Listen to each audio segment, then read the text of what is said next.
Juan Mansur, él personalmente, se presentó en la justicia el año pasado ante la Corte y ante la Corte promovió un recurso de amparo y ese recurso de amparo dijo, ¿puedo ser candidato a vicegobernador o no? La justicia tuvo un voto dividido en la Corte. Acá en Tucumán. Acá en Tucumán. 3 vocales de la Corte dijeron sí. Nada, no hay una prohibición constitucional, sí puede ser candidato a vicegobernador y de hecho así se inscribió.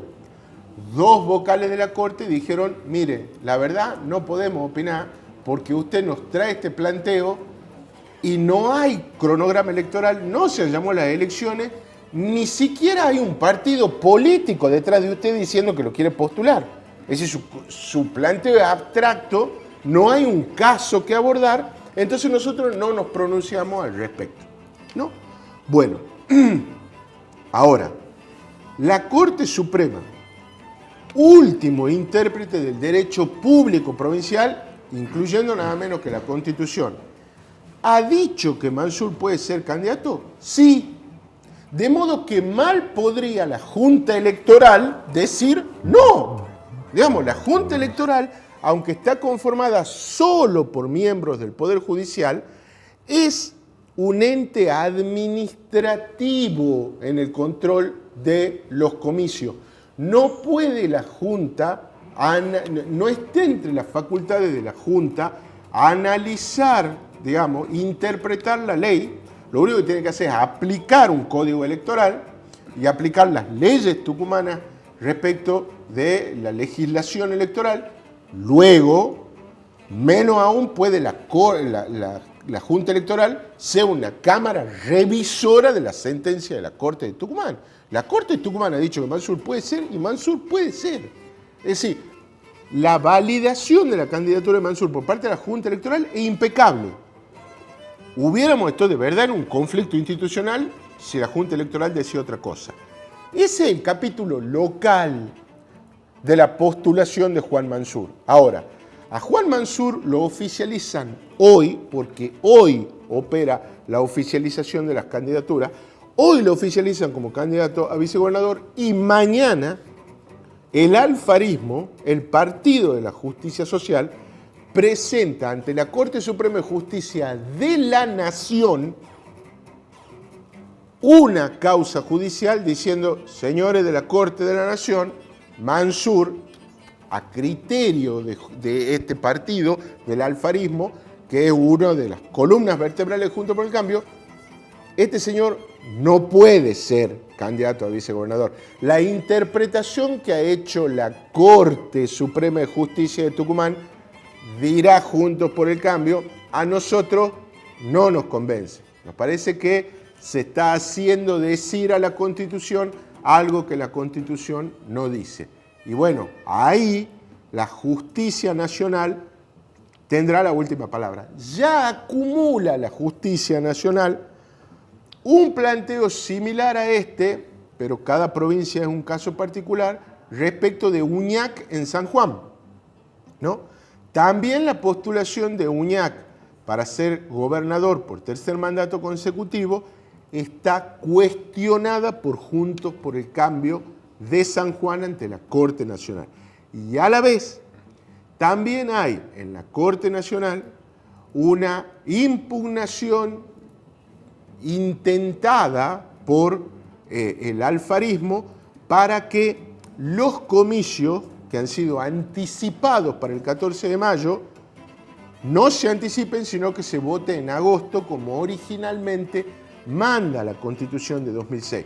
Los plazos electorales de la Constitución han sido declarados nulos y han sido eliminados del derecho público provincial. No hay ningún plazo en la Constitución que diga ni siquiera que hay que votar en el año de caducidad de los mandatos a los futuros gobernantes de la provincia. Ese planteo es un planteo que busca la competencia originaria de la Corte Suprema de Justicia de la Nación. Con lo cual, mañana van a ser 2 los planteos judiciales del alfarismo / Juntos por el Cambio en la Corte de la Nación, uno respecto del anticipo de los comicios, otro respecto de la fórmula del Frente de Todos y específicamente respecto a la postulación del gobernador Juan Mansur como candidato a vicegobernador. Bien, gracias por la clase, querido Álvaro José Aurane, allí mostrando también cómo se aprovecha un día como el que estamos recibiendo de Dios, Qué hermoso día para hacer actividad física, pero no se olviden de los consejos del doctor Pisi, usar repelente, también usar protector, y el caso de los chicos también, por favor, evitemos que sigamos en ascenso con los casos de dengue, que nos decía una alta fuente por día, se suman entre 300 y 400 casos de dengue. Recordamos que esto se actualiza la estadística de lunes a lunes. Por eso el lunes teníamos 15.578 casos. A eso hay que ir sumando por lo menos entre 300 y 400 casos por día. Y hay que sumarle ahora la preocupación que genera, Omar, la confirmación por parte del Ministerio de Salud de la Nación de que se ha detectado un genotipo de dengue que nunca antes había circulado en el país, que ya había dicho presente en la zona norte del continente o de la fracción sudamericana del continente, más precisamente en norte de Brasil y en el territorio peruano, pero el genotipo detectado en los últimos análisis nunca había circulado en la Argentina y se cree que esa es la razón por la que se están dando tantos casos, es decir, porque hay tanta virulencia en los contagios de dengue y también a qué se debe el número inusitado de víctimas fatales. Sí, volvemos al tema del parque ubicado en Avenida Roca y Chacabuco, porque la pregunta sería, ¿cuándo se van a habilitar los lugares que ya estén en condiciones de ser inaugurados? El ala oeste del provincial, porque recordamos que ahí se debe desarrollar un polo gastronómico. Claro, en la vieja estación. La vieja estación. Habrá que ver cuándo se habilitarán los locales comerciales, porque ahí estamos en tiempo de no inaugurar obras, ¿no es así?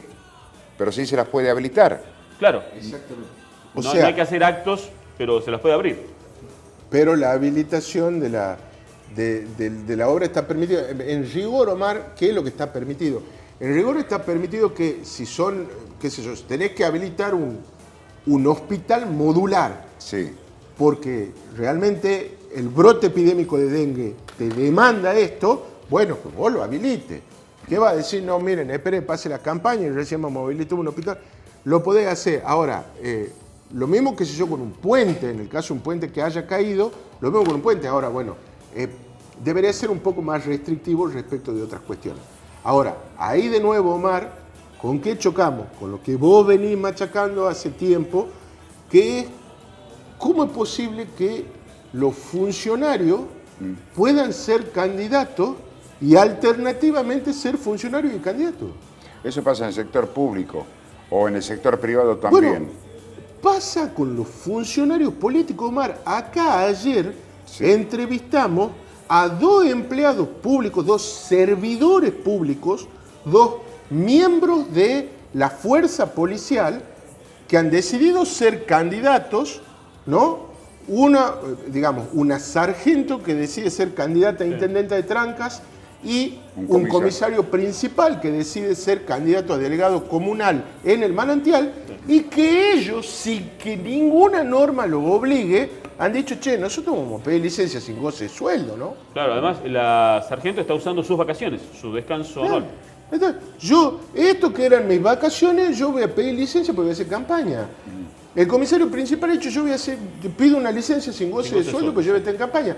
Ahora, ministros, secretarios, directores, interventores y demás, ellos sí pueden ser candidatos mientras ejercen la función pública. Entonces, ahí es donde termina trampeando, Omar, la cuestión de que no podés inaugurar. Es decir, con el solo hecho de plantarme a decir, che, le anuncio que mañana pagamos los sueldos, no, es decir, ¿qué es lo que estamos haciendo? Entonces, ese es proselitismo.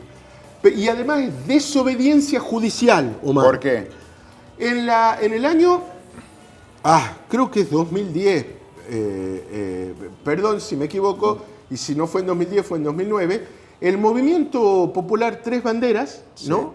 En una acción que promueve el ex legislador Alejandro Sangeni, con patrocinio del constitucionalista Rodolfo III Burgos, acciona en la justicia contra dos modificaciones introducidas en la reforma de 2006 de la Constitución.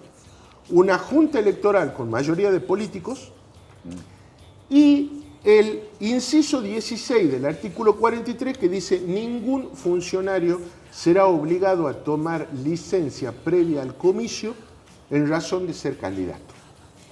¿No? Entonces, lo que dice, che, esto es una manifiesta desigualdad, ¿no? Manifiesta desigualdad de oportunidades, ¿no? Es decir, el funcionario, por el solo hecho de ser funcionario, todos los días va a estar en los medios de comunicación, ¿no? Simplemente por la gestión que lleva adelante, mientras que el común de los candidatos no. Le hicieron lugar a ambas cuestiones, Omar. Es más, el gobierno no lo apela. El fallo queda firme en la instancia contencioso administrativo de la mano de ese gran juez de conciencia republicana de Tucumán, que era el juez Rodolfo Novillo. Rodolfo Novillo dice, ¿esta junta electoral con mayoría de políticos? No. Y entonces ahora tenemos una junta electoral solo con miembros del Poder Judicial. Y lo otro que dice este artículo, tampoco. O sea, este inciso que dice, los funcionarios no pueden ser obligados a tomar licencia, tampoco.